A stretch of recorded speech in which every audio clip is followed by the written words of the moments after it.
Before we begin, take a moment to settle in. This is not just another true crime story. It's a case that started quietly, almost routinely, before unraveling into something far more disturbing. So disturbing that local police knew they couldn't handle it alone. What you're about to hear is a story of hidden patterns, missed warnings, and the moment federal agents realized they were already racing against time. Stay with us until the end. The first body was discovered just after dawn behind a shuttered strip mall on the edge of a quiet Midwestern town. A jogger noticed a man lying face down in the frost-covered grass, his coat pulled halfway open, his hands stiff from the cold. Police arrived quickly and secured the scene. At first, it appeared straightforward. No signs of a struggle, no witnesses, no immediate danger to the public. But the medical examiner paused. The victim hadn't died there. Blood pooling didn't match the position of the body. Fibers on the jacket didn't belong to the environment, and carved faintly in the inside of the victim's wrist was a small, deliberate symbol, too precise to be accidental. Local detectives searched every database they had. The symbol led nowhere. By nightfall, the police chief made a decision he never expected to make so early. He called the FBI. 2 days later, unmarked SUVs rolled into town. No announcements, no press, just federal agents quietly stepping into a case that had already taken a dark turn. Their first request wasn't suspects, it was history.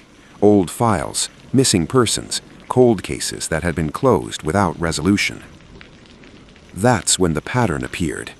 A missing man from a neighboring state reported 3 years earlier. Same age, same build, the same symbol briefly mentioned in a hospital record after a suspicious injury. At the time, it had been dismissed. Now, it couldn't be ignored. The investigation crossed state lines. Jurisdiction shifted. A federal task force was formed. Agents reconstructed the victim's final hours. Cell phone data showed a late-night call from a burner phone. Traffic cameras captured a vehicle with no visible license plates moving through multiple counties. Whoever was responsible wasn't reckless. He was careful and patient. Then came the second body. It was found inside an abandoned warehouse scheduled for demolition. Same cause of death, same carved symbol. But this time, the killer left something behind. Folded neatly in the victim's pocket was a piece of paper with coordinates written on it. The FBI recognized it immediately. This wasn't an accident, it was a message. Behavioral analysts were brought in. They studied the crime scenes, the victims' pasts, and the deliberate staging. Their conclusion was unsettling. This wasn't random violence. The killer believed he was correcting old failures, punishing people he felt had escaped justice. Every victim shared one thing. They had all been connected to criminal cases that collapsed years earlier. Testimonies ignored, charges dropped, files quietly closed. Someone had been watching them ever since. The breakthrough came from a detail nearly overlooked. Both victims had been restrained using the same specialized knot, rare, specific, taught in only a handful of training programs, one of which had been discontinued years earlier. That detail narrowed the suspect list dramatically. One name stood out. He had once worked as a contractor with access to secure facilities. He had been questioned during an internal investigation that went nowhere. No charges, no accountability, just resentment that had been building for years. Surveillance was approved.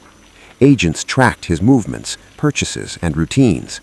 When they searched a rented storage unit under his name, they found what confirmed their worst fear. A list. Names, dates, locations. 3 future victims were marked.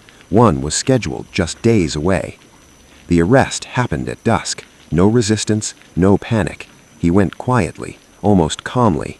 During interrogation, he spoke without emotion. He said the system had failed, and he had simply finished the work himself. This time, there were no mistakes. The evidence was overwhelming. The case closed with one arrest, but its impact didn't end there.